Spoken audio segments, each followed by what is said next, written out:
Hello and welcome to the CNBC TV18 special, and today we are joined by UIDAI CEO Saurabh Garg. Aadhaar is a crucial part of our lives nowadays. Once the Aadhaar has come in, it has become one-stop destination when it comes to our ID proofs, to our unique ID numbers, and that's what is being headed by Mr. Garg now. A very warm welcome to our show, sir. So to begin with, something new that we are seeing after all the Aadhaar linkages with our PAN and our bank accounts, it is the voter ID. Now, government has come up with an initiative that we should link our Aadhaars with the voter IDs. What is the idea behind it and how successful is the drive? Aadhaar, as you mentioned, is the infrastructure for good governance. And any activity which is authorized by the Parliament can use this infrastructure. So this is something which there has been an amendment to the Act, and which the process is going on. This question would be more fairly asked by the Election Commission of India, because we only provide the infrastructure for good governance, and different agencies are using it. As you mentioned, PAN has been linked with Aadhaar, and we provide that infrastructure to be able to verify whether the person who claims who is, whether they are that person, and the actual activity is done by each agency. So any number that you have, that how many voter IDs have been linked by now? I won't have that number. Okay, but the drive is still on, and by when do you think it will end? These are all questions which the Election Commission can answer. Okay. Coming to the next, there was a recent circular that your department had issued to state and central governments to ensure that there is better governance, there is better understanding, there is better linkage to the subsidy schemes that Government of India gives. That too is part of the good governance that government has been working on. What was that circular, if you could explain us? So what we have said is that there are a number of programs and schemes which use Aadhaar as the basis for deduplication and also removal of ghost beneficiaries. The actual benefit of this deduplication and ghost beneficiaries happens when there is authentication with the Aadhaar ecosystem. Mere collection of the number itself is not adequate unless and until that number is authenticated to check whether that person is actually that person who they claim they are. So I think it's that is the only clarification that we have given, that whenever such kind of usage of Aadhaar is done, it would be best if it is actually authenticated by use of the online authentication mechanism. There are also offline verification is possible. So either one of them, people can use, the departments can use to actually make full use of the benefits of Aadhaar. So to ensure that the benefit is passed on to the right beneficiary is what Aadhaar has asked the states and center, that Aadhaar authentication can actually help bring the leakage to the minimum possible. Absolutely. Talking about something which you and me face on a daily basis, we go and give our Aadhaar copies for our hotel stay, for our various, say, I want to get a new SIM card issued, and various other such places. So there have been concerns also that how to avoid this or the so-called data leakage that at some point or the other happens, or maybe a misuse, or so these concerns. How would you like to address those concerns? So first of all, I would like to mention that everyone should be assured that our cyber security systems, our information security systems are of the highest order. Even the Honorable Minister in the Parliament had recently mentioned when there was a specific question on leakage of data, so-called leakage of data. Our systems in UIDAI, in Aadhaar, are best of class, and there's no question of any leakage of data. Very often, there are different agencies, as you mentioned, hotels and others, who like to ask for some kind of identification proof, and people use Aadhaar as a preferred means of identification. Even in that, our attempt has been to explain to the ecosystem that the benefits of Aadhaar are best obtained when actually some authentication is done or verification is done.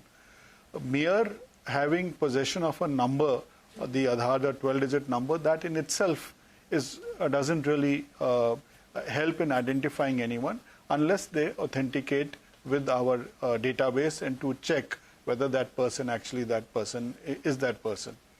I would also like to mention out here, people should not have any apprehension that even if someone has their Aadhaar number, there can be any harm provided to them, because the Aadhaar number works along with the biometrics or through a mobile phone when an OTP is sent. So that unless and until the Aadhaar number is accompanied with either the fingerprint or the iris, or we have also introduced face authentication now, there can be no misuse of this number. And we are also explaining to the ecosystem what is the best method of usage of the Aadhaar infrastructure, and I think our efforts will continue in that direction. When it comes to telling the ecosystem also that what could be the best efforts to ensure that Aadhaar is used in the best possible manner to have the leakage as least possible, is your department coming up with some guidelines for general people also who are Aadhaar holders, that what should they keep in mind while giving out their copies, or something, a checklist sort of a thing that we as aware citizens should also do to protect our data? On that, all I would like to say is that we've mentioned that earlier also, that people should exercise the normal prudence. And by normal prudence, we mean just as if someone was asking your mobile number or the bank account number, you would at least try and find out why that person is asking for the mobile number, what use is that person going to do with, let's say, the mobile number, and how is that person going to store that mobile number wherever that person is going to store. So these are the normal prudence we expect people to exercise. Coming to something that you spoke about, face authentication, that is something new, because till now what sort of verification processes we knew was say a mobile OTP, or maybe if I have been asked for my biometrics, which is very rare, only at visa or say passport facilities or airports is where we are asked about that. What is this face authentication? Yeah. So in the Aadhaar, when the Aadhaar enrollment is done, as you're aware, we take a photograph of the person who's enrolling themselves, the fingerprints and the iris. During COVID, a lot of people expressed apprehensions of using a touch a facility, for example, the fingerprint, where multiple people might touch the same device. Yes. So there was a need to have an authentication mechanism which is touchless, and which is also much more easily available to an individual. And that's how the face authentication that Aadhaar had been working on for the past few years. So that has been developed. So this can be used by using a simple mobile phone. And consent is necessary. It is not that it can be done without consent, because only when a person, just the way fingerprint is given or iris is given, but face provides a good alternative method. And we also saw that a lot of senior citizens, there had been reports that because of fingerprints being faded away, there were problems. So, for example, last year when we launched face authentication, we started with the Jeevan Praman application of the Department of Administrative Reforms, where pensioners could, sitting at home, authenticate their liveness in order to continue getting their pension. So there will be specific use cases where face authentication will have benefits, and this is where we hope that it will help people further in the ease of living, as it is called by the Honorable Prime Minister's objective also, that we should help in the ease of living, and I think face authentication will further that. When we talk of DBT, that has been one of the core areas where Aadhaar services have actually helped the government in keeping up good governance. Leakages are the least when it comes to the linkage of Aadhaar with our direct benefit transfer schemes. If you could elaborate on that, sir. There are nearly around 1,000 odd schemes of the state governments and the central government which use the Aadhaar system to deduplicate, that is, if there are the same person is occurring twice, to remove the second occurrence, and second also to remove ghost beneficiaries where beneficiaries actually don't exist. So a combination of these two, by deduplication and removal of ghost beneficiaries, the DBT mission, which is under the Cabinet Secretariat, they have done an analysis and calculation of the kind of benefits that have occurred to only the central government in 5 or 6 major sectors. And their assessment is that more than 2.2 lakh crores have been saved. And as I mentioned, there are more than 1,000 odd schemes, around 300 or so of the central government and around 650 or more of the state governments. So this saving is limited only to a few of the central government schemes. So the benefits that have accrued both to the people in terms of being able to get funds directly into their bank accounts, as well as to the state governments and the central governments, is of orders of magnitude much higher. And I can also add one other thing, that during the time of the pandemic, people could not physically visit their bank branches. Yes. But because of the availability of the Aadhaar-enabled payment systems, people living in village areas could access their bank accounts, could actually make deposits into their bank accounts, could withdraw from their bank accounts. Also, the funds that were provided by the central government under various schemes and programs, even that could be withdrawn by them sitting in their villages, even if there was no brick and mortar branch available in that village.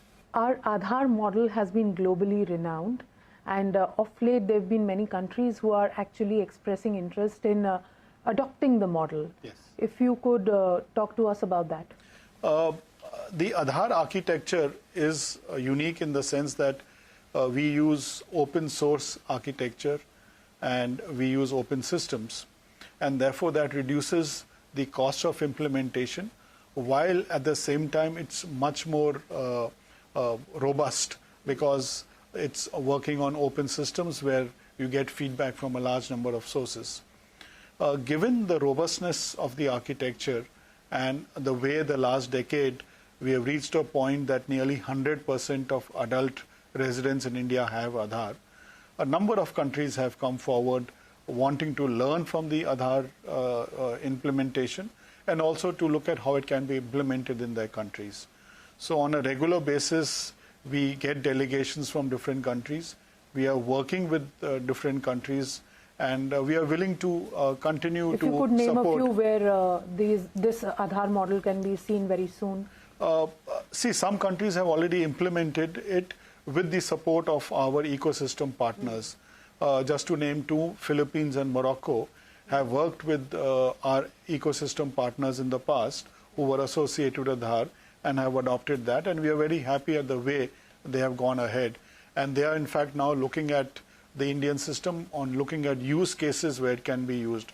For example, digital payments, whereas the Honorable Prime Minister mentioned that 40% of the global digital payments occur in India, and one of the reasons for that is the architecture and the systems that have been developed, the India stack. There are government-to-government arrangements also being done with different governments across the world, in Africa and Asia. And we hope that going forward, we look forward to working with other state governments and supporting their internal systems in developing a digital identity.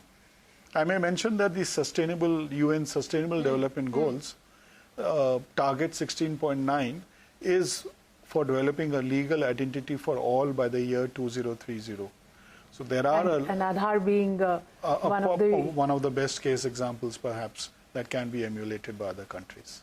So Aadhaar being the core Aadhaar of how governance and government will work in the future, and definitely empowering both people who actually have these Aadhaar numbers. Just to give some data, 133 crore people in India have their Aadhaars, including children, and there's hardly any or a negligible number, as we say, is when it comes to duplication. So Aadhaar has definitely eased a lot of our life issues. That was Saurabh Garg talking to us.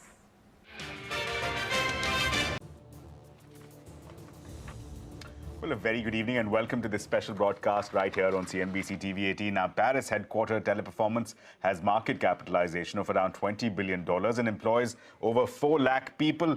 Now, globally, this is the world's largest BPO that is planning to hire as many as 20,000 people in India alone over the next 18 months under an ambitious expansion plan. In fact, the company is now under new leadership in India. Anish Mukker has taken over the reins as the new CEO in the country. Mr. Mukker joins us on this special broadcast to give us his outlook on India, post-pandemic hiring, as well as global headwinds. Thank you, Mr. Mukker. Thank you so much for joining us. First question to you. How would you look at India? We're given to understand India is the engine behind Teleperformance. Tell us more about what role that India plays. What are the revenues attributable to it? What is the total manpower that is in fact hired here locally in the country? Just a sense of why India is deemed as the engine for Teleperformance. Yeah, thank you, Ashmit, for having me here for the first. India, as you're saying, is a strategic part and a choice that Teleperformance made about 20 years ago when the industry was in nascent stage. We are now almost short of about 1/5 of the global workforce, and we are present in almost 80 countries to the world. And 1/5 of that is in India. And that base is growing the fastest across any of the regions. So we are, as you rightly said at the start, we're looking to add about 20 to 25,000 people in the next 18 months. And that is more than double the growth the other regions are seeing. So it's a fairly strategic market, which is also growing the fastest.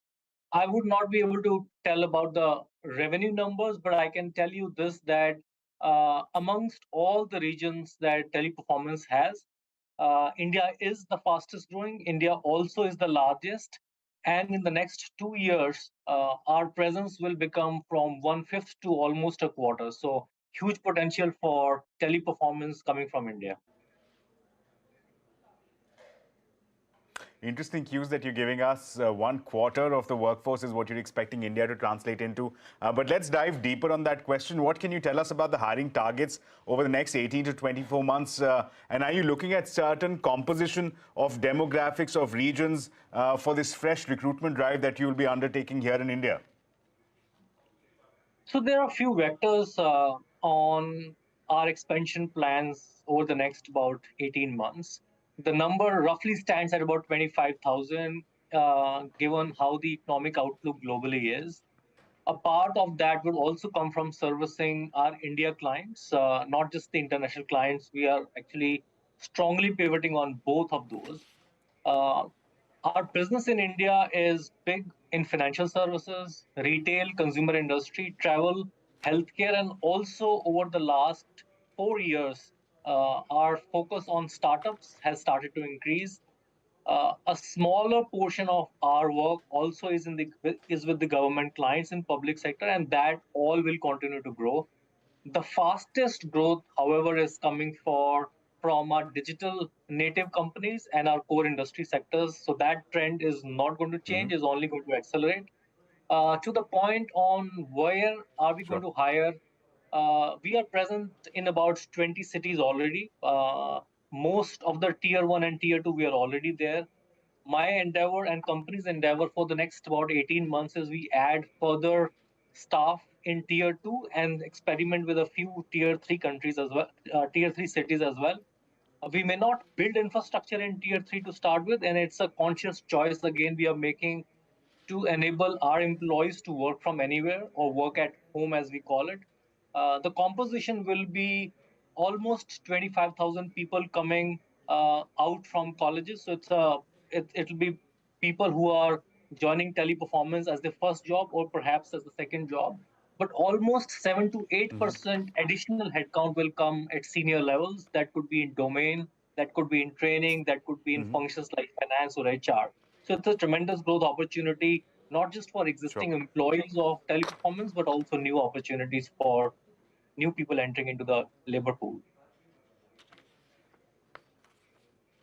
Interesting. I'll just take a cue from one of the words that you had used, which is the hybrid work model. We're seeing that increasingly post-pandemic. What can you tell us about working from home? Are you encouraging it amongst your employees? Is that what will be perhaps a subset of this recruitment drive that you will be undertaking? What has the response been, and what if any, has there been any impact in terms of participation of women and the LGBTQ community courtesy work from home? Hugely. We are seeing huge uptake of people's readiness to work from locations of their choice. Number of cases from their towns and villages that they come from. Almost 40% of our entire headcount as of today is working from home, which actually has been a decline since January because number of clients and as the COVID situation is receding in the world, a lot of clients are asking us to come back to offices because that's the model they are comfortable with. But we believe as an organization, it's our responsibility to educate the clients that they will get best access to the talent with very high retention rates. And our experiences are services that we offer are of far higher quality if we give the flexibility to the employees. So we are strongly pivoting on taking the jobs where the people are and not vice versa. It also, enables the socio-economic agenda that we have to bring, let's say, more choices to the people who are in tier 3 cities rather than just the tier 1 cities. Sure. And one of the things, Ashmit, to your point, we are doing is it also gives us greater access to diverse talent.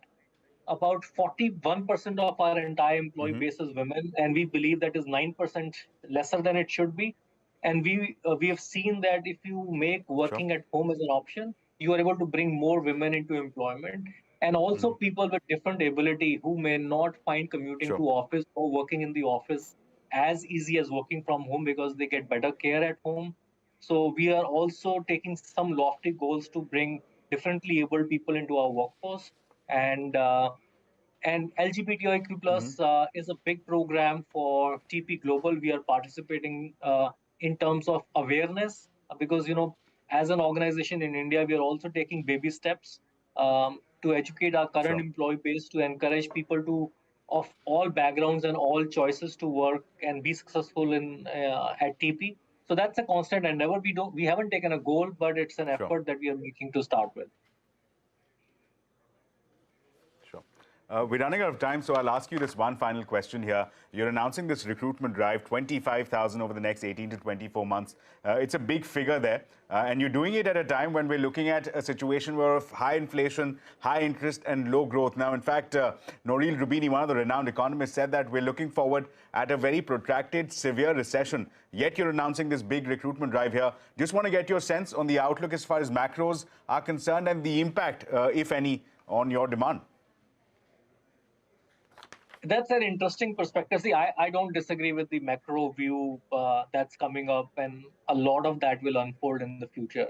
But the work that we provide in our industry, to a large extent, is recession-proof. In fact, if at all, we are slightly negatively correlated with the headwinds the rest of the world will face, because if there are cost pressures, if there are lack of growth pressures, then people look at India, people look at us to solve some of the problems they cannot solve themselves. So we always get a boost of work coming our way, and if you're able to do a good job, then it reflects into our growth.